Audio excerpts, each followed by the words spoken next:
In a cemetery in South London, the widow and daughter of one of the best-loved sportsmen of the age commemorate what would have been his 66th birthday.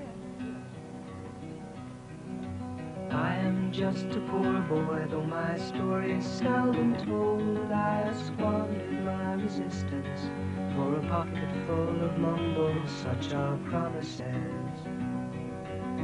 All lies and jest, still a man hears what he wants to hear and disregards the rest. Those old enough still remember Freddie Mills with affection as a great boxer and entertainer. But for Chrissy Mills and their daughter Susan, fond memory is complicated by the enigma of his death in 1965. Some say at his own hand, others as a victim of murder. Freddie had been a folk hero. In a way, he was a legend. Well, he was certainly, if not the most popular, he was certainly one of the most popular figures this country has ever had in boxing. And of course, he fought like a tiger. He just tore into anybody. It didn't matter who the opponent was. Freddie was in there from the start and attacked. He didn't know how to go backwards. And people loved that. I mean, they love extroverts and they love courageous fighters. And Freddie was both of those.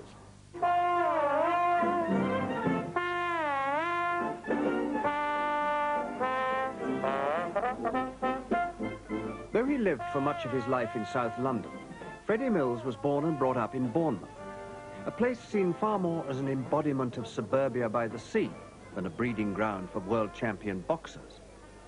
Somehow, of all the places Freddie Mills might have come from, Bournemouth would be about the last you'd think of. It's almost as though his hometown embodied the very reverse of his own remarkable qualities. It stands for everything that's genteel, decorous, and non-violent, whereas Freddie seemed the essence of the big city street fighter, rugged, fast-talking, and one of the most belligerent men ever to step into a boxing ring.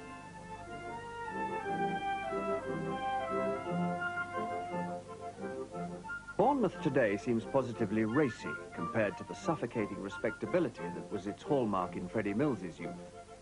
But even then, the town had its less conventional side, including the Mills family.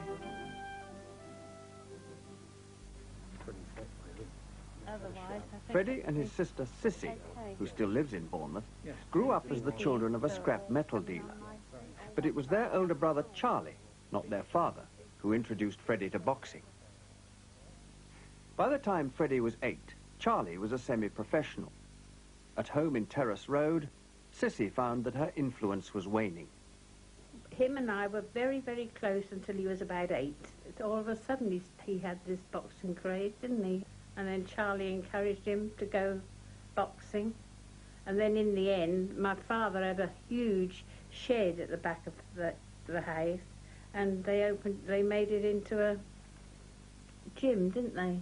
Made it into a gym, and they used to get in there every night sparring, and that was it. That was his beginning.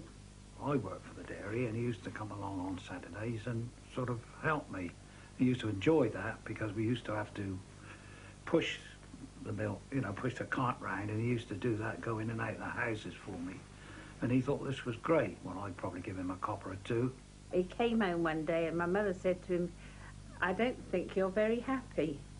So he said, "Well," he said, "I'm not." So she said, "Well, what do you want to do? What really do you want to do?" So he said, "I want to be a boxer." And he said, "I'd like to go on the booths." Much to my mother's disgust, that was, but she gave in to him and said, "Right, if that's what you'd like to do, you do it. Try it and see how you get on."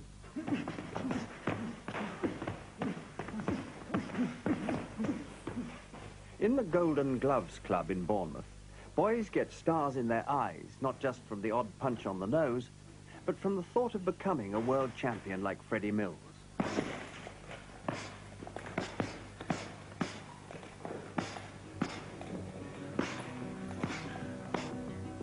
When I left my home and my family, I was no more than a boy in the company of strangers, in the quiet of the railway station, running scared.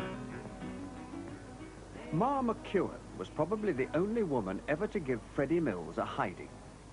Ma is now 87, but still runs the family boxing booth where Freddie got his first chance. Freddie, it seemed he never had the money to go in, and he used to peep in this end and that end. And because I could get after him in them days. So I goes and I hits him really hard. And he said, all right. He said, I should do it again. I said, oh, no, you won't. I said, we're going to get a boy for you next week, and you're going to fight in that ring. So I said to my husband, I said, he won't come back no more. I told him he got to fight in the ring next week. But anyway, Freddie came back. And we put him, I said, oh, don't let him get hurt. You know, I said, don't put him on with anybody just to hurt him. But when he got in the ring, he nearly killed the boy that we put him on. He seemed to be very happy. He's doing quite well. I mean, he was boxing with Gypsy Daniels and Jimmy Jory and a few of the others. He's picking up, you know, a few shillings sort of thing, and then ran with your hat for the nobbins and share-eating under the ring, probably even sleeping under the ring at times. It was a real tough existence. I remember once he came back with 2 black eyes and a cauliflower ear. Well, it wasn't really a cauliflower ear, his ear is all swollen up. And we had to go and get these leeches, I think, from Bridges, wasn't it, the chemist? And I used to have to go up and get them and place them on his ear so that they'd suck all the blood out. Sometimes he'd have 24 rounds in a day, you know, from dinner time to night time. Some of the places where we open about 2 o'clock, he'd have 24 rounds. Now, you've seen many fighters. How did he compare with the many others you've had here? Well, I didn't like his fighting myself, how he used to shape up and that. As I say, he was too short for his weight. And it didn't look nice in the ring. The other fellow wouldn't be heavier than him, but it always looked awkward, and Fred used to have to sort of jump, and he'd have to do it as quick as he could, the first round of it. So, I mean, he wasn't really pleasing. To my idea, not pleasing to me anyway. Not everyone agreed, especially at the Westover ice rink in Bournemouth, the scene of many of Freddie Mills's early successes. An amateur boxer of those days, Peter McInnes, was both a friend of Freddie's and a fan. In all, I saw him here in 49 bouts, and he used to pack this place every second Wednesday. He was a real crowd pleaser, Freddie, in those days. Well, he always was a crowd pleaser. He would never fail to force the fight from the first bell. Now, when I say force the fight, I don't mean go tearing in. He had this wonderful aggressive style, chin tucked behind his shoulder like this, and somehow this is not a correct boxing stance, far from it. But from that stance, Freddie learned to left hook. It was a natural punch. My mother didn't like him boxing at all, but he went to the Westover ice rink and saw them advertising for novice competitions. They had to, I think they had to box 3 one-minute rounds, wasn't it? Yes. And in the end, they'd win this Rose Bowl if they won. No money attached to it, but they won the Rose Bowl in the end. Well, to enter, he put his name in as Freddie Mills of Parkson, so that my mother shouldn't know anything about it. What happened in that first bout, both the novices, and the name of the opponent escapes me, but the first bell went. They rushed from their corners and collided, and the opponent fell down and thought it was better not to get up. And Freddie was the winner. By the late 30s, Freddie's fame was spreading beyond the South. But war service in the RAF broadened his horizons and made him a national figure. The RAF encouraged him to keep up his professional career. And by 1942, he was ready to challenge for the British and Empire light heavyweight titles.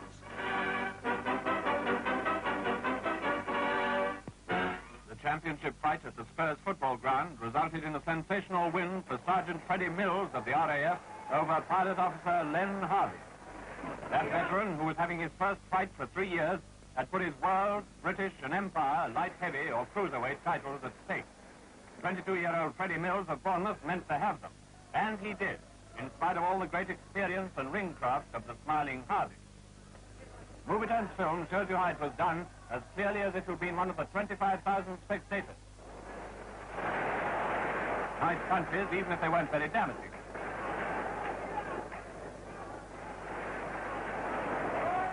Round 2, and only 58 seconds to go. So watch carefully if you want to see how Len Hardy received his first knockout, the first in all the years of his fighting career.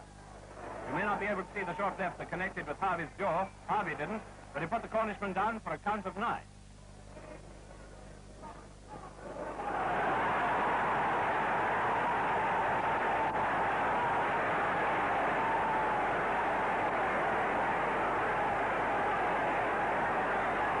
Harvey got up. He was obviously groggy, and as anyone could see, his usual masterly defense had gone with the wind. Any second now, it'll be goodbye.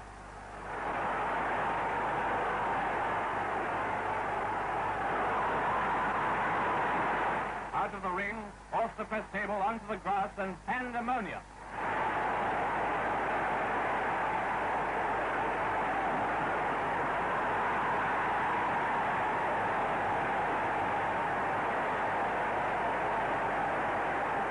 Clambering back into the ring, Hardy got a warm welcome back to the land of the living from the new champion.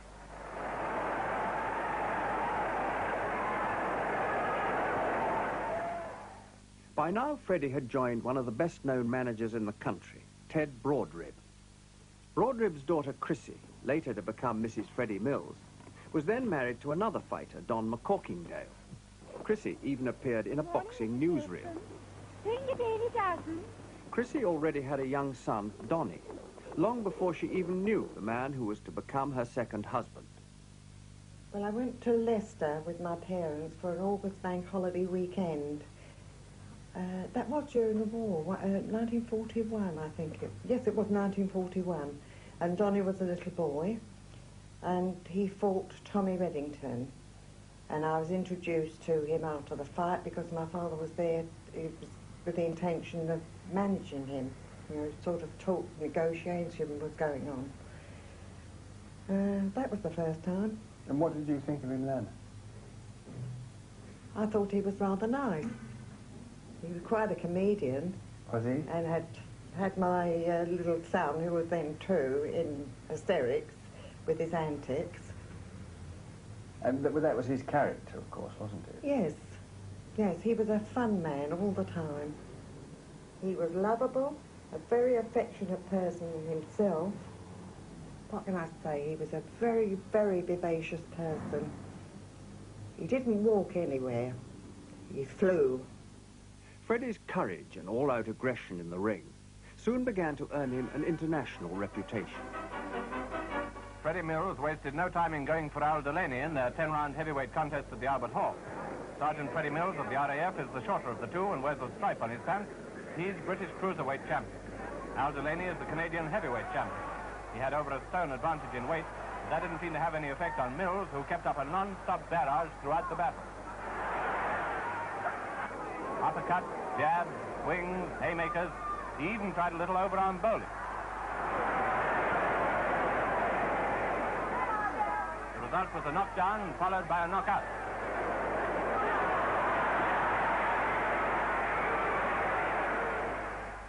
Did you ever see Freddie fight? Once. I saw him fight Jock McAvoy at the Royal Albert Hall. And I was not a wearer of hats at all, but I thought, well, I'm ringside, I will lash out.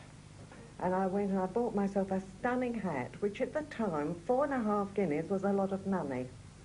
And all I did during this fight was rip this 4.5 guinea hat to pieces.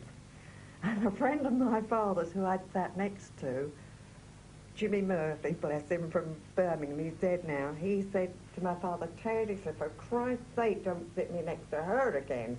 He said, I am black and blue from here to here. It was soon Freddie's turn to be black and blue when in 1946 he took on the world light heavyweight champion from America, Gus Lesnovich. This was the first major promotion after the war, promoted by the great Jack Solomon, the late great Jack Solomon, at Haringey Arena. Pouring into the Haringey Arena from Brazil this Lesnovich fight, few of the lucky fight fans for tickets know that they're in for one of the most sensational bouts in the history of British boxing. But there's a world title at stake, and that's good enough for them.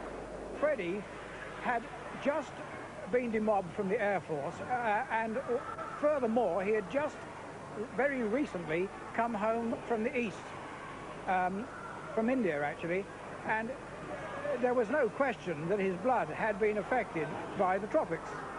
The master ceremony introduces the principal. Gus Lesnovich of America. Freddie was as fit as he could possibly be in the circumstances.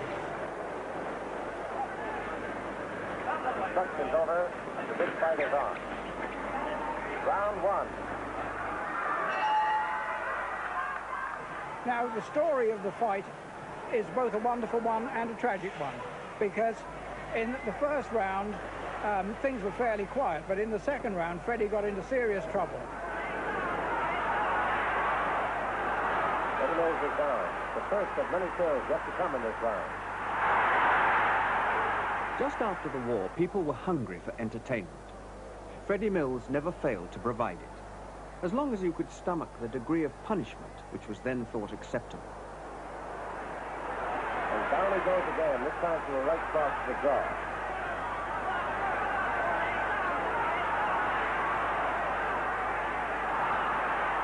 Lesnovich uses as much as he can try and kill off Mills with a series of blows to the head and body.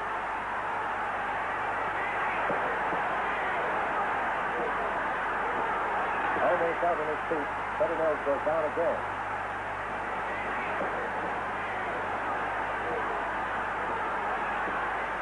In this day and age, the fight would probably have been stopped.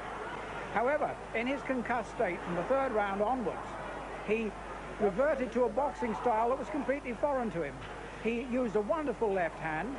He won every round from then until the 10th round, and he made Gus Lesnovich in a most terrible state, with 2 cut eyes, a badly broken nose, and all sorts of other injuries, and Freddie Mills looked a certain winner.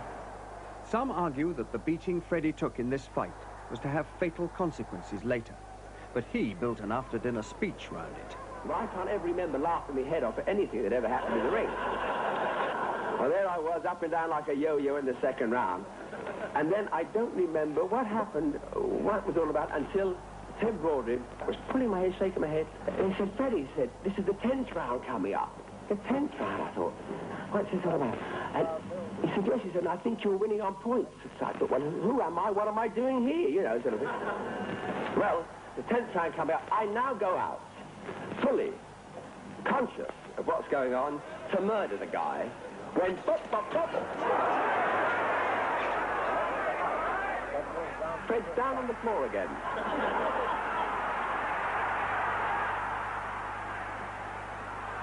It's typical of the British boxer, up he got again.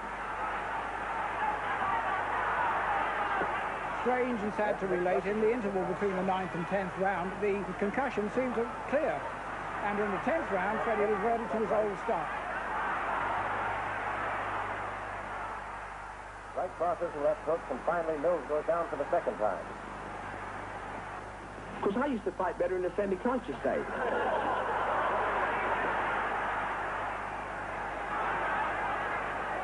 Lesnovich caught him again, and referee Eugene Henderson stopped the fight just a few seconds off the end of the 10th and final round.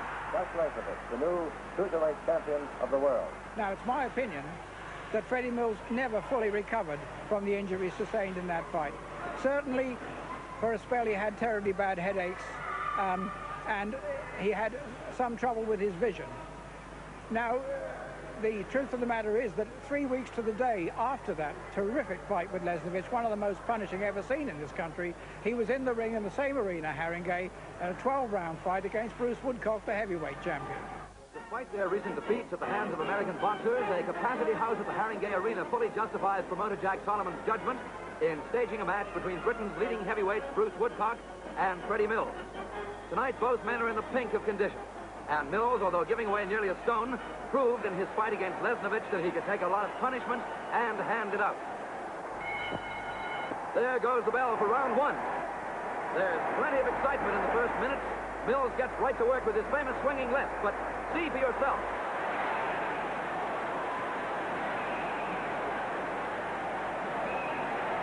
Our roving camera takes time out to catch Tom Wall. And then back to the ring with our slow motion camera. Now you can see every detail of what's happening. After the pounding he received from Lesnovich, today Freddie Mills would never have been allowed to fight again in 3 weeks. The danger was compounded by matching him with Woodcock, a much heavier man. because Freddie had run out of opponents in the light heavyweight division. Back to normal speed again, and you can see what speed. Ooh, I can almost feel that one myself. There's the finish, and without a second's hesitation, DeYoung raises Woodcock's hand, and Woodcock is the winner. And while the crowd cheers Bruce Woodcock for yet another great victory, they also give a big hand to Freddie Mills, as game a fighter as they make him. In his private life, Freddie had by now set up home with Chrissy McCorkingdale. Her son, Donnie, was already on the best of terms with his new stepfather. He was a man's man. Women found it very, very attractive, because whenever we were at a social gathering, he was always surrounded with women, as opposed to men. Happy-go-lucky, but with a sense of responsibility for his new family, by me and my mother. Freddie's wedding was conventional enough, but nothing else was. We were married in September, and we finally made the honeymoon in January. Joining Freddie on his honeymoon was the very man whose wife he'd pinched, Don McCorkingdale. We were all in the Barberton Plaza Hotel in Cape Town, and Freddie and I were on one floor, and Big Don and Little Donnie were on the floor above. And we used to just yell at each other. You know, their balcony was right above us. It was a very unusual idea, though, going on honeymoon with your ex-husband. Well, of course, and at that time, all those years ago, we were, I suppose, rather an oddity, the three of us. Chrissy was able to capture husbands 1 and 2 on honeymoon with Freddie's new cine camera. He was a great home movie enthusiast, and I think the family thing with him comes out in the home movies. He was a great cameraman, but whenever anybody else was behind the camera, immediately a show had to be put on.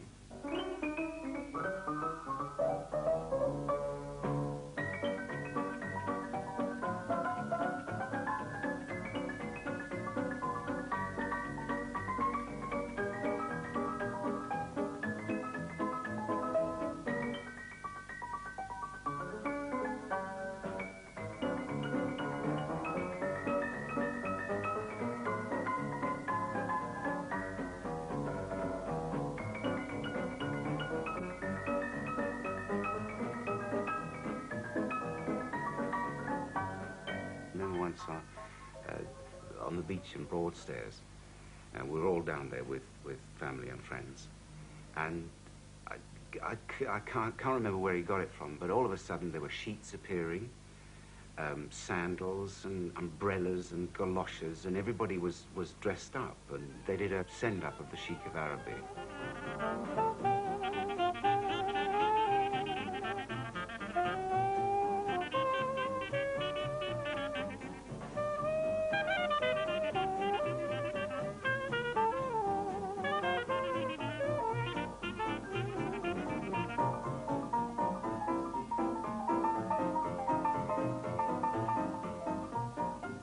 Freddie was beginning to move towards show business, and a great friend from those days was Dickie Henderson.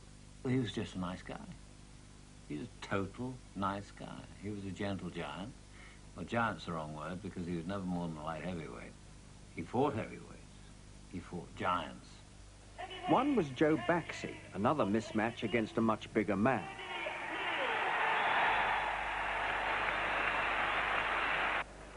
And there's the bell for round 1. Well, as you probably know, this is the only round of the fight in which Mills manages to return much of the treatment which the much bigger and heavier Baxi hands up. Baxi tips the scales almost 2 stone more than Mills. He's 3 inches taller than Freddie, and his reach is 3 inches longer, which means that Mills is up against a really tough proposition. However, if there's one thing Mills has got, it's lots of grit. The Baxi fight provided instant entertainment for those who liked to see Freddie's courage tested beyond reasonable limits. He, however, turned it to witty advantage in later years. This rang a bell with me right away, which is nothing unusual, because I often hear bells. But it rang a bell, and reminded me of the seconds in my corner the night I fought that big American fella, Joe Baxi. There I was, sat in the corner, blood all over the place. All mine. And a second looked down at me and he smiled so sweetly, these seconds do, you know. And he said, "Don't worry, Freddie. Just stand up, boy," he said. "You'll think of something."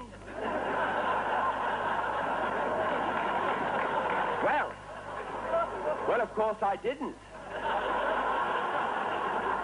And I got a bloody good hiding. Paving the way for the time when he could no longer fight, Freddie put his money into a Chinese restaurant in the Charing Cross Road in London. But Mills the fighter was not finished yet. On the 26th of July, 1948, he met Gus Lesnovich for the second time. Well, the night that he won the world title at White City was a fantastic night. It was a night of boxing such as you don't see today.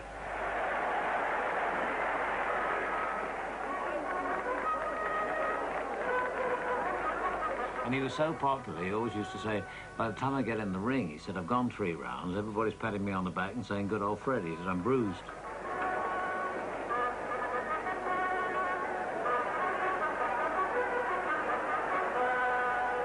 Solomon's was a great promoter, and he had something to work with in Freddie Mills.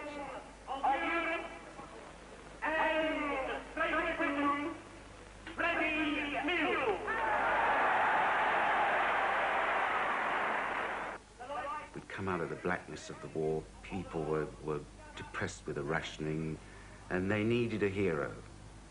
And Freddie fulfilled that. The fight opened sensationally. With Gus apparently going for a quick decision, Freddie fought back fiercely and cut the champion over both eyes.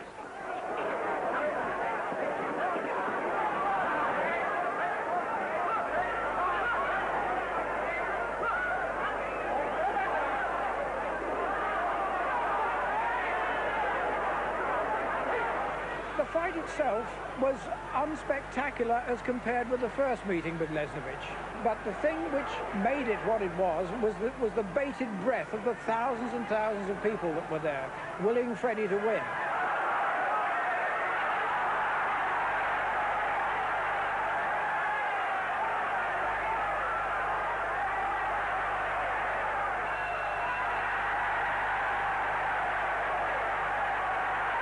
And of course, when Walton raised his hand at the end of 15 rounds, the place just absolutely erupted. It's 45 years since the last Englishman won the world light heavy title. There were people crying, people standing on their seats. It was a wonderful occasion, because they all knew that Freddie Mills then was where he should be, the champion of the world.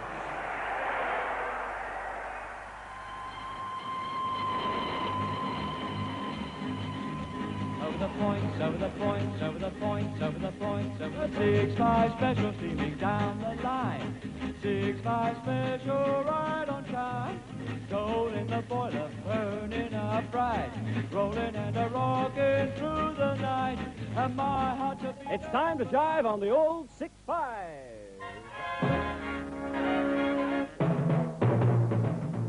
We were trying to do a program that would be of interest to a vast range of people, grown-ups, kids, all kinds of things, and we thought we'd put a sports item in. Interview with, oh, I don't know, I mean, today you would want an interview with McEnroe or something like that, and Freddie Mills was the guy to do it. He knew the sports, he knew sportsmen, he had all the contacts, and he was very, very good at it. Rockin' it, Pete, rockin' it, Joe, rockin' it, Freddie, now go, let's go, let's go. You do it on 6-5 special. You do it on 6-5.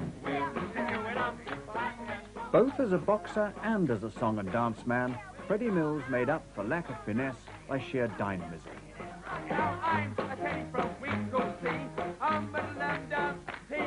He was popular with everybody. I always used to think that Fred Mills, I didn't know Cassius Clay or anybody like that, but I did know Freddie Mills, and it didn't matter where we went in the world, everybody knew him, and that was because he was the world champion. Freddie's last fight was in 1950 when he defended his world light heavyweight title against the American Joey Maxim. Europe and probably the world with a main bout worthy of the occasion. It's a Jack Solomon's night of nights. with 18,000 fans waiting to see Freddie Mills of Britain, light heavyweight champion of the world, defend his title against American challenger Joey Maxim, brought over by Doc Kearns, maker of champions. As a man and as a sportsman and as a gentleman, Freddie was one of the greatest that ever lived.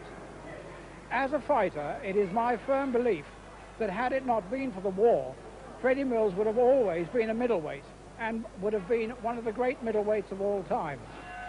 As the bell goes for round one, we see the Mills clan go into action, all out for a quick kill. If it comes to boxing and the fight goes the distance, strong as he is, Freddie knows that he hasn't a real chance. Tough, rugged, a fighter, pure and simple. He faces in Maxim a thorough craftsman. It looks a good gamble. Britain's Mills bomb against America's Maxim gun. Freddie was certainly past his best. He was outboxed. He gave a very good account of himself. Raymond Glendenning probably never had a more anxious audience in all his fight broadcasts as Freddie came up for round 10. Now it's nearly the end. Mills has had 3 of his front teeth removed between rounds. Painful proof of the venom in Maxim's punches. Now he's swallowing blood all the time. Breathing is difficult. Every blow on the mouth is sheer agony. In the 10th round, Freddie caught a punch in the way that no fighter likes to catch them. Maxim was clever enough to time his right as Freddie walked in, and therefore the force of the blow was trebled. It was the payoff. A short, perfectly timed right cross to the side of the face did the damage, and referee Andy Smythe raises the hand of the new light heavyweight champion of the world, Joey Maxim. Freddie Mills never had much time for the gentle art of self-defense. His all-out attack and damn the consequences meant he took some devastating punishment. And this time he decided enough was enough. The teeth may have needed fixing, but the personality was as scintillating as ever. And Freddie began his transformation from boxer, pure and simple, to popular entertainer. He enlivened the drabness of post-war Britain with exhibition matches and an irresistible gift for clowning. And just to prove how tough wrappings can be, they defied ex-world champion Freddie Mills to punch his way out of a paper bag.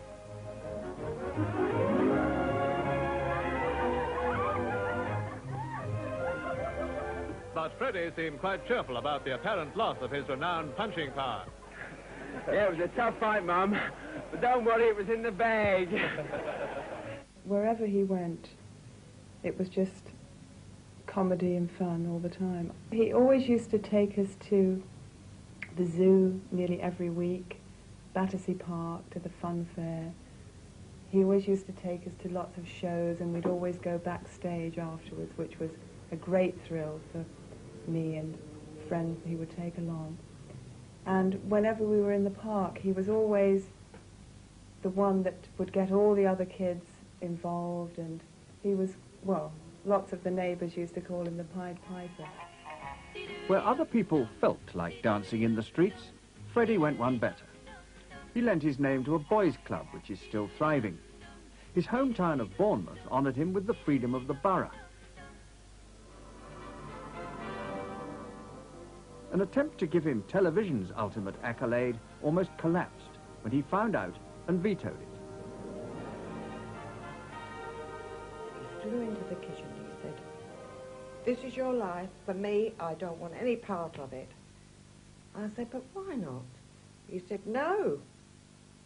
He said, I can be such a bad-tempered bee. He said that I couldn't stand sitting there having people say, "What a lovely fella I am." They postponed the programme, bided their time, and got their man in the end. Freddie, Derek, isn't it amazing that you arrived here tonight? We were just talking about you. The very man we were talking, because tonight, Freddie Mills, this is your life. I remember thinking, why wouldn't he stay down? On my right at 175 pounds, flown across the Atlantic to back again tonight, Gus Lesnovich.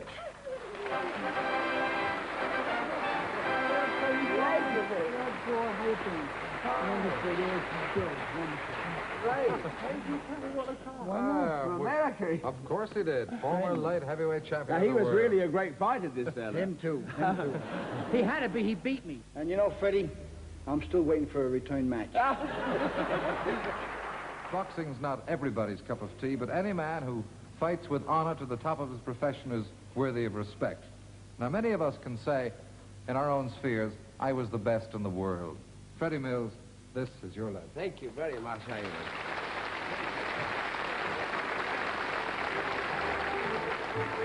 At this point, Freddie was a hero in this country because he was one of the great extrovert, wonderfully courageous boxers that I think this country's ever had. Freddie was a very generous man. He was a marvellous companion. He could tell you stories about his show business experience and all that sort of thing. Great man to be with, great fun to be with. I think it was because he was so natural. There were no tricks or anything. He was a very, very sincere person. And if he liked somebody, he really liked them. He loved Alfred Marks and Paddy. Paddy used to say to him, oh, he's bloody starstruck, that one. Why am I so starry-eyed, starry-eyed and mystified? Every time I look at you, falling stars come into view. Can it be that I'm in love with an angel from above? I ask my heart replies, yes, that's just why you're so starry-eyed. Just why you're so starry-eyed. When we touch, I hear angels sing. When we kiss, I hear wedding bells ring. Can't explain what I feel inside, but I know it's right, true love at last. I know why I'm starry-eyed. He was a nice guy. He really was a nice guy. I don't know how he ever stirred up enough anger to be a successful champion boxer. I mean, his business was punching the daylights out of people, and yet he was a guy who wouldn't hurt a fly. He really wouldn't hurt a fly. Then Freddie's place in the sun was darkened by tragedy. The singer Michael Holliday was a friend from 6-5 Special. In the web of coincidence linking them, Freddie was later to spend his last hours in the same place as Holliday. Michael Holliday was in our club the night that he took his life. And Freddie talked to him for hours. And he said, because Michael had said that he was going to finish it that night, he could not go on. So I went up to see how they were getting on, and I heard Freddie saying to him, Michael, your life is not yours to take. Your mother gave you your life. You mustn't think of doing anything like that. He said, think what it would do to her. That was just a snatch of the conversation that I heard. So I knew that Freddie was very, very involved and, concerned about the man. However, the next thing I know, he's disappeared. He's gone. He left the club. The newspapers reflected the shock felt at Holliday's suicide. Within 2 years, readers were to be equally stunned by Freddie's own mysterious death. But meanwhile, he had changed the Chinese restaurant he owned in Soho into a nightclub. It was a period when the Soho protection racket had become a national scandal. Nipper Reid, who in later years was to reinvestigate Freddie's death, is famous for bringing the Cray twins to justice. As far as the gangs were concerned, Soho was a kind of an open city, in the sense that whilst there was a very obvious domination in the East End by the Crays, and equally a domination by the Richardson gang in South London, Soho was not dominated by one particular gang. These two, you couldn't mistake them. They're so alike, you knew that they were twins. They always had the same table on the edge of the dance floor, and Freddie used to go and talk to them. Now, this particular night, Freddie was at the table, and I called him over. So I said to him, I said, do you know these two fellas, Freddie? He said, yes. He said they used to be boxers at the Solomon Boys Club. So I said, well, I know, you told me all that. I said, and you were their hero? And he said, yes. I said, well, Nick has just told me that they are the head of everything that's rotten in London. And he put his two hands and covered mine, and he said, oh, Mummy, he said, don't be so silly. He said, they're lovely boys. So he went back to the table, and I'm behind the counter, and he is talking to them, but facing me at the same time. And I was absolutely horrified to see him say to them, "What do you think my missus has just said to me? That you two are the heads of everything rotten in London." And I nearly died. I was so frightened. I said to Mark, the boy behind the mask, "Oh, what would you do with him?" I said, "He's so silly. Why did he go and do that?" Came back, threw his head back, and screaming, laughing. He said, "Oh, Mummy, I told you." They said, "You, Fred, never.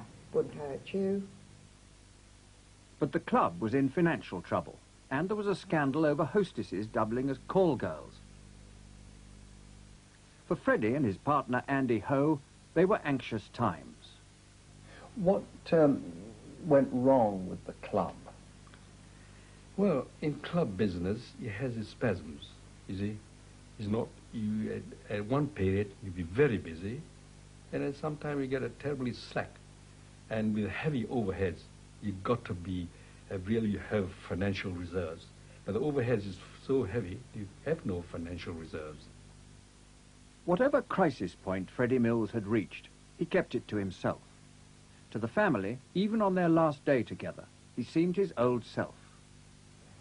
That night the Beatles were on, and I said that the children had got to go to bed, and he pleaded with me. He said, "Mummy," he said, "it finishes at 10 o'clock. Let them stay up." I said, "All right." So he bathed them, and they were all in the lounge watching the Beatles. At 10 o'clock they came out to me in the kitchen, and they were twisting and dancing, and they went up to bed, and at 10:30 he left for the club. What was his manner like that night when he came to the club? How would I say now, let me see.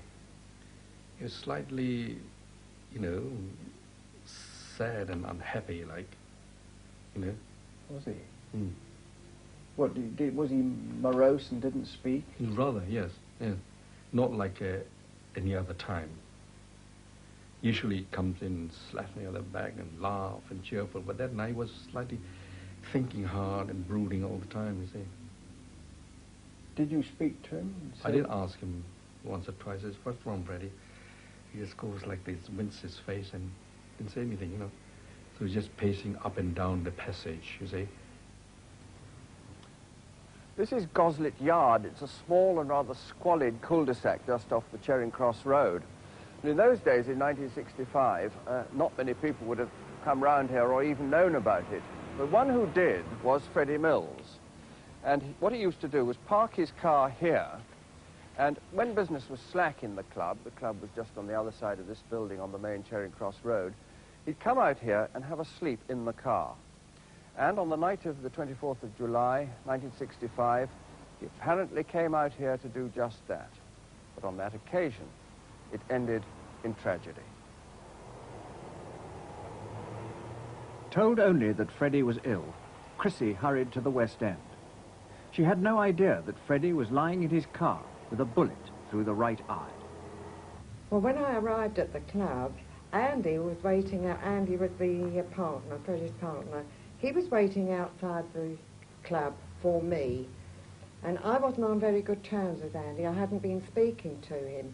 And as I got out of the car, he came towards me and took my arm. My mother got out of the car, and I saw Andy Ho take it to one side and say something, and I said to Kate, "What's going on?" And I got out of the car, and he said to me, "Look, Freddie, we think Freddie is ill."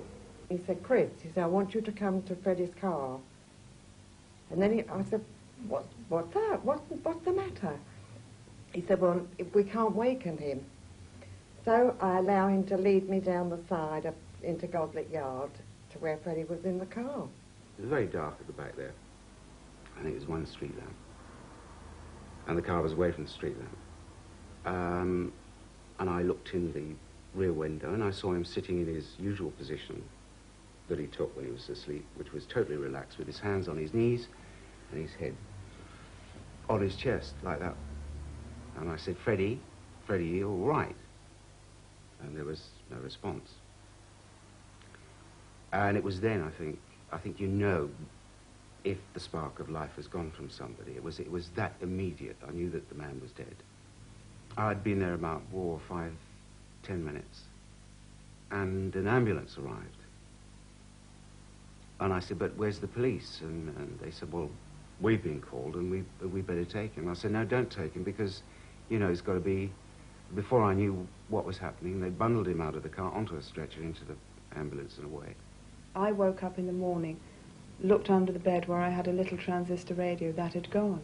I went downstairs, no papers were there, and there was this really strange atmosphere in the house.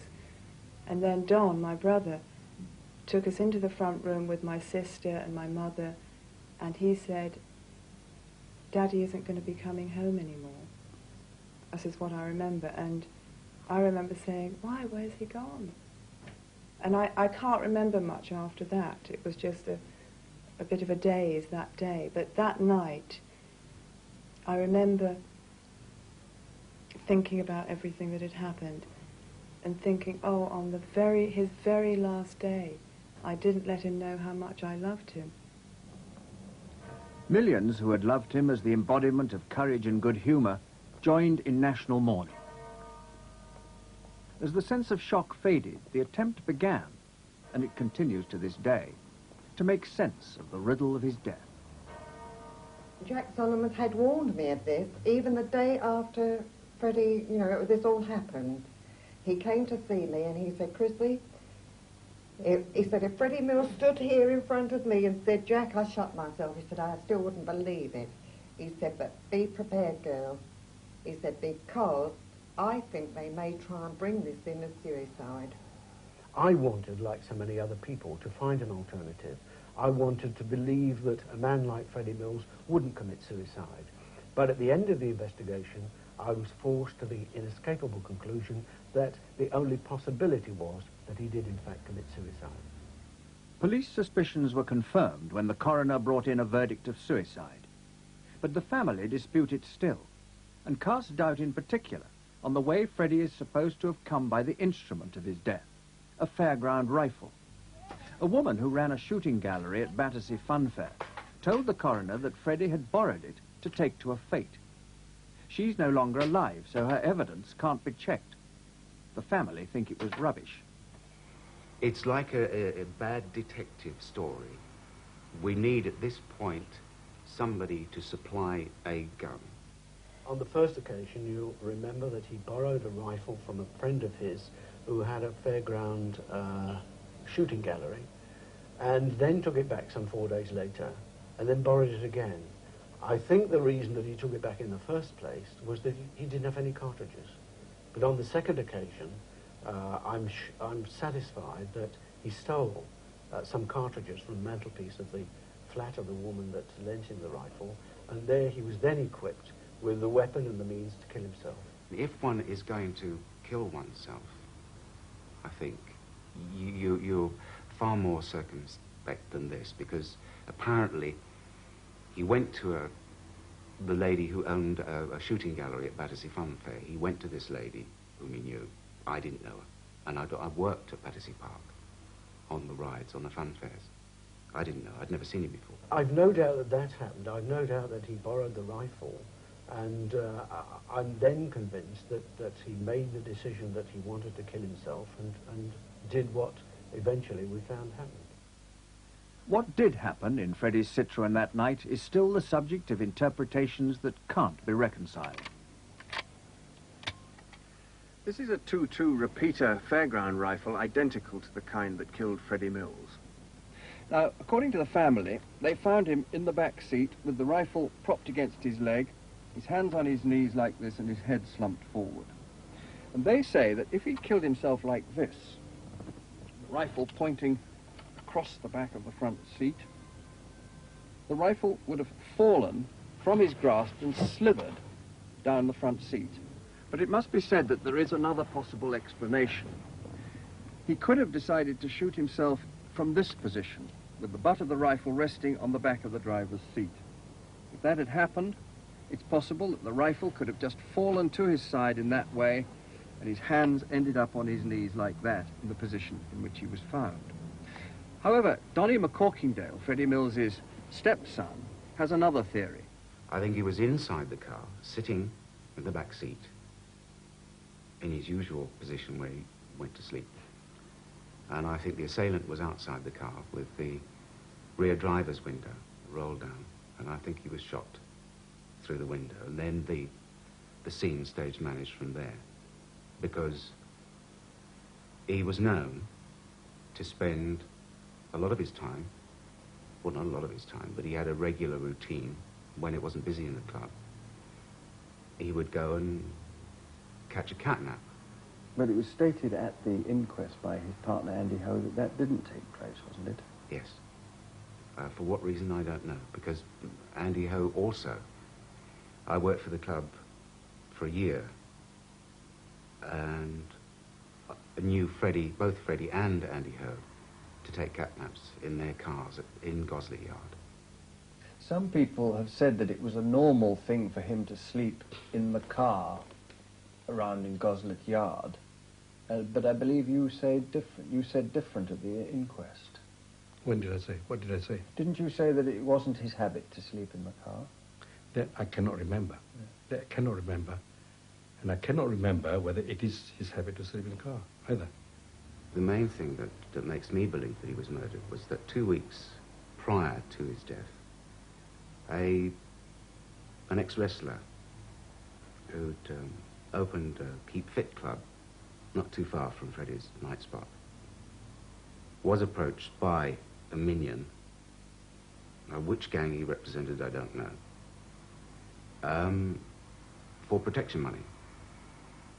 And the guy, in no uncertain terms, told the bloke to leave him alone. And there's no way he was going to get protection money out of him.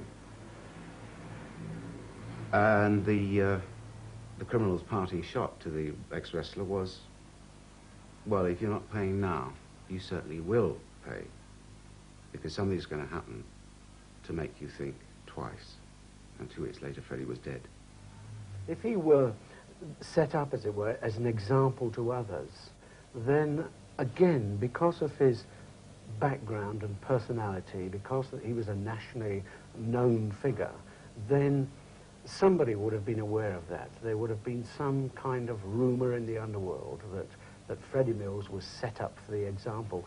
And in fact, amongst other club owners, amongst other restaurant owners, the finger would have pointed, if you don't knuckle under and do what we want you to, that's what could happen to you. Look at Freddie Mills. And that was never the case. That sort of rumour, that sort of intelligence never seeped back. It has been sort of mentioned in certain quarters that the reason that he so-called killed himself were money worries, an old affair with a younger woman, and physical damage he sustained during his career as a fighter. Well, as for the affair, it was an old affair. It had petered out long before Freddie was murdered.